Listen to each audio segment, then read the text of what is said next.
Hello everyone, welcome to Red Snapper. My name's MJ, and for me personally this is the most exciting time in the month of the Marvel Snap news world because it is leak / patch day. Massive shout out and thank you as always to Snap.Fan and Sanct for the awesome work that he does, and also for Daily Snap Bugle on X as well, who I also swiped some images from. So information and images from those guys, check them out. But let's talk about the upcoming Weapon X season. This is coming in December. Yes. October is Zombies, November is Spider-Man, December is Weapon X. And we've got a Season Pass card, Weapon X. He's a 2/1. After one of your other cards is destroyed, +1 power. After every third time, improve this effect by 1. So it'll then become 2. And then if you destroy another 3, it'll become 3. This is freaking sick. I've given him 4.5 stars. I think it's an absolutely awesomely cool and fun and very powerful ability, but it's very specific. Like, you do need to be playing loads of cards and destroying loads of cards. This is why your cycling cards that get revived, X23 and Wolverine of course, they're going to be really crucial to this. I think maybe Sabretooth will work well with it as well. I think it's great that he works with these classic Wolverine characters, and I really love this as another way to do a second Wolverine. So I think this looks like a fantastic season pass card, and like trying to think about how you can get him up to like maybe the point where he's generating +3 power for every card you destroy. That could be really cool.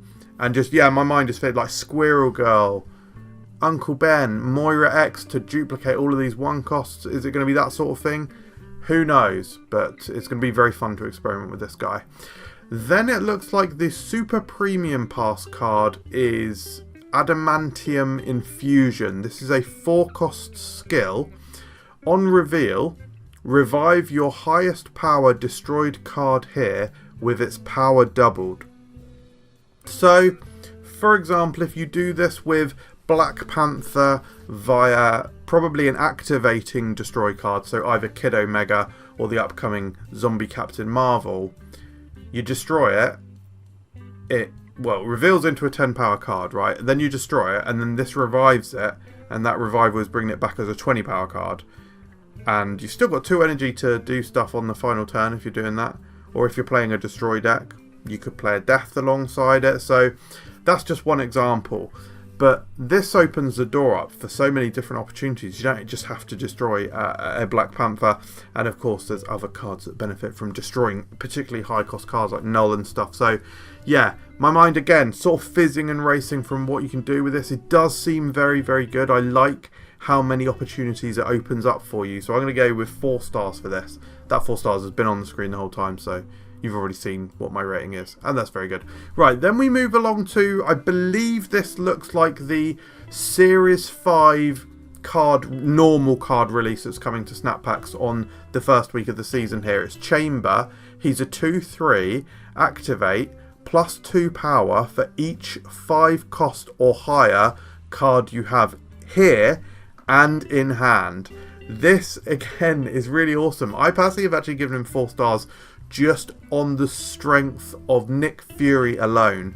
That is because I love my shield stuff. I love Nick Fury. Nick Fury was one of my favourite earlier cards. You know, when in the early days of the game, Nick Fury was one of my favourite cards. But he hasn't really been doing much. You know, what has he got? Yeah, the Quinjet synergy is nice, I suppose. And of course, Devil Dinosaur is a timeless combination with him, and it always will be. But finally, with Chamber here, we have a proper support piece for Nick Fury, or really Nick Fury more so is supporting Chamber. If you consider the Nick Fury play here, give me 1 second and I'll explain it. Sorry, I don't know why I'm saying give me 1 second. Hang on, I'm saying the things. But if you play Chamber down and then you play Nick Fury, even if you play one of those 6-cost cards out, actually, yeah, you're just going to guaranteed get the +6 anyway. So it makes Chamber a 2/9 in addition to anything else you've done, which could be a Devil Dinosaur. So now Chamber's a 2/11 or something. So yeah, I think this guy seems really cool. And also ramp decks are naturally going to really like this guy as well. This guy could be one of the very few cheaper costed cards you could have in your ramp deck. So that seems really cool. Next up, we've got a Series Unknown. Yeah, we don't know how we're getting this card. It looks like he's appearing in some sort of limited time game mode that is happening towards the start or just slightly into the new season here. And it's Wade Wilson. He's a 2/2.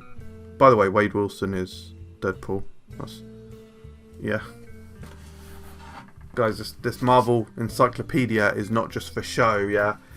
I do actually read it. Never read it. Anyway, Wade Wilson is a 2/2. When destroyed, replace this with a 1-cost card from your hand or deck with +1 power. One slightly interesting note here is that he seems to have a new keyword, when destroyed. Now, I could definitely envision that if this is a keyword, a lot of cards are going to get this update. But anyway, yeah, it is a new keyword, it seems. Yeah, and this is basically tutoring a card. So, of course, it works well with Deadpool. It could be tutoring out Deadpool himself as a 2-power card, which can then obviously continue to get buffed by you as you continue to destroy. The 2/2 stat line and power is obviously not exciting here, but I do like that it's tutoring out a specific card. So if you are playing like, for example, just off the top of my head, not thinking about Deadpool, if you love Moira X, it's another way to get Moira X down more easily if she's really integral to your game plan, so that's good. And also it is deck thinning as well, which can be very powerful. However, because he's just not crazy exciting to me, I'm just giving him 3 stars. I do think he's good, but just not super exciting. But I do like this, and I actually like this as a way to do a civilian version of a character, being an integral support piece for their other version. I think that's a really cool way to do that. Then the next card we've got is Wild Child. This appears to be the seasonal Series 4 release at the start of the season. Is it? Possibly? Yes, I think so. Anyway, Wild Child is a 2/1, a very interesting card. He's got ongoing, +4 power if you've discarded a card, +4 power if one of your cards has been destroyed. So we will see with a couple more cards this season as well that there is a brand new, well, not necessarily brand new because there are cards that benefit from being destroyed or discarded, but much more support for this hybrid archetype. The hybrid discard and destroy archetype is officially going to be here with this season, basically, and I think that's really, really cool. We'll talk a bit about the difficulties of that particular archetype a little bit later on in the video because it'll be more relevant with another of the support pieces, but I've given Wild Child 3.5 stars. He can get to 2/9, so make no mistake, he can be extremely powerful, but it's difficult to both destroy a card and discard a card and have those targets that you're destroying and discarding being the right targets. Not every discard card is controllable and you're not always going to draw the right cards that you want to destroy, etc, etc. Again, we'll come on to that a little bit more in a moment. But let's talk about the next week release. So I believe this looks like the seasonal Series 5 release in the second week of the season. It's Weapon H. He's a 7/14. When discarded, this is another keyword, put this back with -2 cost. So again, I could see other existing cards getting this new... I say it's a new keyword, I mean, it's an existing ability, but they're giving it a tag, right? Anyway, 7/14 and he gets cheaper and cheaper. I think he's pretty cool. I've given him 3.5 stars. Definitely looking forward to playing with this guy. I think he's going to be really fun. I wonder how desperately discard needs this. I guess it'll be quite good in a Hela deck, probably, maybe. Would it, if it's discarded? Oh no, actually no. No, it wouldn't be good in a Hela deck because it's never getting discarded because it's getting put back. Yeah. Anyway, that was a fun thought for a short amount of time. However, in decks where you're doing a lot of discarding, so you got your Modok in there, you got your Corvus Glaive, I think that's going to be probably where it's most fun. You're discarding loads of cards, especially when you're playing it with other cards that you want to discard, like Proxima Midnight. Just getting all of this stuff, even Wolverine himself, getting all of these cards out of your hand, ramming down the cost of Weapon H, and maybe like even a Helicarrier style deck, if you can squeak a Quinjet in there. Quinjet doesn't synergize with Weapon H, but actually, is there any point that you would discard enough cards to the Moon Girl? Is there a way to reliably discard cards, but also Moon Girl? Almost certainly not. Anyway, it could be a fun one. Right, next up we've got, this is the following week's Seasonal Series 5 card from the looks of what we know so far. I should have really said this at the start of the video, but these are leaks and data mines, guys, so anything could change here. Anyway, Maverick is a 3/3, activate. Give the next card you play power equal to this card's power. I've given him 4 stars. Also, something that I want to mention, because it will pop up again in a minute, because we've got loads of cards to talk about, by the way.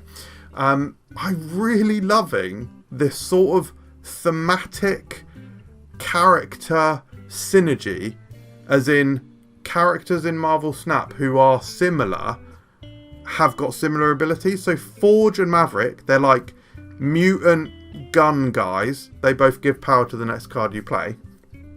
You've got cards like, actually the next 2 examples are cards that we haven't talked about yet, so I won't talk about them, but fine.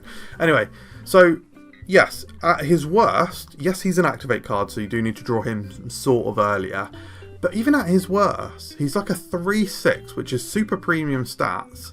But if you can find any way to buff Maverick himself, then that just goes exponential. You're like doubling the buff. And I love cards that double the buff, right? So Fastos, Okoye, all those sorts of folks are probably going to work really nicely with Maverick. Also, absolutely huge Surfer card here. Imagine this hitting a Captain Carter. Imagine a Captain Carter hitting this. Imagine this hitting a Brood. Yeah, this seems like straight up filth. I mean, we're also living in the world of Jocasta these days, right? So we can duplicate these activate effects even more times. Yes, Maverick seems generically fantastically good to me. Right, then next up we have got a super fun card. It looks like this is coming in a limited time game mode, so we don't seem to be able to see the full details about it now, yet, I should say. But it looks, sorry, I should assume that this is a Series 4 card. This is Fastball Special, a 2-cost skill. On reveal, destroy your highest power card here to afflict an enemy card here with that much negative power. Huh. So let's just think about just doing this with a Nimrod. You're inflicting -6 to your opponent, one of your cards, one of the cards at your opponent's side there. And you're also destroying your Nimrod, so your Nimrod's duplicating to basically gain 6 power. So that's sort of 12. That's sort of a 2/12. Now that is, of course, obviously just with the Nimrod example, but I mean, that's just crazy. It's just crazy. And like, you could have a Shuri into a Nimrod, destroy it with Carnage, or it could even be, what could it be? Kid Omega, anything anything that you can afford, which you can afford any. If you're doing it earlier in the game with those activate cards like Kid Omega, you can afford to do that earlier. If you're doing it alongside Fastball Special, you've got up to 4 energy that you can use on destroy cards. Anyway, you do that, and then you probably see me like scratching my nose. My hairs are tickling this area up here. Embarrassed. Shouldn't have mentioned, but yeah, that's all fine. That is, but yeah. I don't even need to explain it. If you've got a 12 power Nimrod and you do this, it's just, you go absolutely bananas. So I've given it 4.5 stars. Also, the artwork is unbelievably fun and cool, and this is just, I just think this is extremely cool. Right, next up, again, presumably this is coming to us via the same limited time game mode as Fastball Special. This is Marrow. She's a 2/3. Another new keyword, it seems. When discarded or destroyed, randomly split -6 power among enemy cards. I just love this. So this is another one of my ideas for thematic synergies. If we think about Diamondback, she's got like sort of diamondy, sort of stake-like projectiles, and she inflicts. Marrow, also diamondy, like stake-like projectiles, also inflicts or afflicts power. Oh mate, this is sick. I just think this is so cool. Love her stat line. She's a 2/3. You can just play her out if you need to. I love the base artwork. I love the character. I actually made a custom version of this character in one of my previous videos. I did like a Marvel vs Capcom custom season. Check it out. I actually also pegged Marrow as an affliction card. I actually did her as a move affliction card, I think, where she like literally stakes people up. Anyway, she's 2/3, so I love the stat line. I love that she can be discarded or destroyed to activate this ability, and then she does -6 power. I think she seems incredibly strong. Again, as I talked about with Weapon H, in those styles of decks where you want to discard things from your hand, maybe you want to discard the Wolverine, the X-23, it could be a Swarm, it could be a Proxima Midnight, it could be a Helicarrier. This is another card that you want to discard, and especially as she's a lower costed card, and you can probably easily target her or easily discard her early, you could be hitting like a -6 on one of their cards. It could absolutely tank one of their locations early on. Yeah, I love her. I've given her 5 stars. I think she is just unbelievably cool in every way. It might be my favourite card of the season. Oh, that's embarrassing. I said season. I meant to say season even, which was obvious, by the way. And then, next up, God, there's so many cards. This is silly. This is Aurora. She's a 6/5. On reveal, give one of your other on-reveal cards at each location +2 power. Repeat for ongoing, activate, and end of turn. I think this is so cool. So awesome. I've given her 5 stars because I think she'll just work as a really good finisher for decks where you've got where you're doing lots of different things. And I just think that alone is really cool. For example, if you've just got a random Captain Carter in your deck, maybe you've got Captain Carter and Silver Surfer, you're not even playing like a proper true Silver Surfer deck, she hits that. But then you could also hit, I'm trying to think of a good I can't think of another good example of one of the other ones now. What doubles in power? I don't know. I don't know. Maybe I'm overcooking with the 5 stars, to be fair, because what I guess maximum she can be is give one of your other... Oh, wait, no, hang on. At each location. No, hang on. So she can give 1, 2... She can basically give... She can give... Wait, can she give +8 per location? No, she is sick. I'm chatting bollocks. She is sick. Hybrid decks, because even if you're just playing an ongoing deck, you could have this as like a sort of spectrum, a sort of mini spectrum. You could. I'm not saying do it. I'm saying you could. If you've got a full end of turn deck, you could have this as a sort of pseudo finisher. If you're playing an activate deck, you can have this as a sort of pseudo finisher, etc., etc., etc. I just like it. And also, we've now kind of got a spectrum style for on reveal in a way as well. Yeah, I just think she's really cool. It's just a cool kind of card, and I love the spectrum vibes of it. And this is literally the most colourful text description I've ever done, because I obviously do colour-coded keywords. Right, then the last card of the season, but actually the penultimate card we're looking at in this video, is Fantomex. He's a 4/6, activate. If you've had cards discarded and destroyed, afflict front row enemy cards at each location with -2 power. That means being able to do 4 per location, that's 12 in total. It means that Fantomex here is up to a 4/18. I've given him 4 stars. You might be thinking, as a 4/18, why aren't you giving him like 5 stars or 6 stars? So, I sort of touched upon it earlier. These hybrid discard and destroy decks are going to be really difficult because you've got support pieces like this and like Wild Child that benefit from you having discarded and destroyed cards.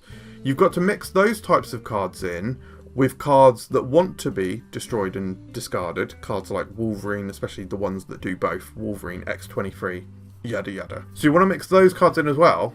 And then you need to mix in your activators. So the cards that actually do destroy cards and that actually do discard cards. And when you are fusing these 2 strands into one deck, you've only got 12 cards. So you have a couple of these support pieces, you have a couple of cards that actually activate, and then you have a couple of cards that can be, can either be done both, or then you mix in some ones that just want to be discarded or just want to be destroyed. What I'm trying to say is, these kinds of hybrid decks are going to require very specific and crucial and well thought out deck building. And there's still an element of they're going to be tricky because you're not always going to draw the right things to them. Unreliability, I guess you would call that if you were to give it one word. A one-word descriptor, aka an adjective. Yeah, so unbelievable ceiling, can get really, really, really stupid powerful, but may not always be super reliable. So I have to say, this Weapon X season looks absolutely bananas, but we actually have a tiny little preview from the next season, which is January, and it's Dragons. It's the How to Train Your Dragons series, whatever it is. Season. Don't know who this guy is, don't know how we're getting him, but it looks like he's a Series 5 card. Fang Foom is a 7/12 on reveal. Gain the power of front row enemy cards here. So he's just like a sort of, yeah, okay, your opponent could have like a 2 and a 2. That's still like 16 power. That actually is less exciting. But you can definitely tank one of their massive locations. Imagine them, they've got, I mean, listen, they could have an Infinite out. Crazier things could happen. And then you've got a 32 power card there. I love this. I'm not necessarily sure how good it is. Necessarily. It might be. I'm just saying I'm not necessarily sure. But I do think it's unbelievably cool. And it is such a massive, powerful ability for such a card like Fang Foom. So I think that's really cool. Anyway, there was a couple more tiny few leaks from the Dragons season. But we don't have full context yet, and we also don't have artwork, so I'm not going to cover them yet. We'll do them properly when we get the leaks for next month. Anyway, thank you very much for watching, guys. I tried to rush through this as quickly as possible. Also, just tried to edit this video as quickly as possible as well. So I would appreciate any love you can give me in the comments. And please like this video, subscribe if you're new. All of that stuff would really help. Thanks again, I'll see you next time. I've just hit my elbow on the desk. That's embarrassing, but it's completely fine. I am fine. Goodbye. Awful ending. Delete.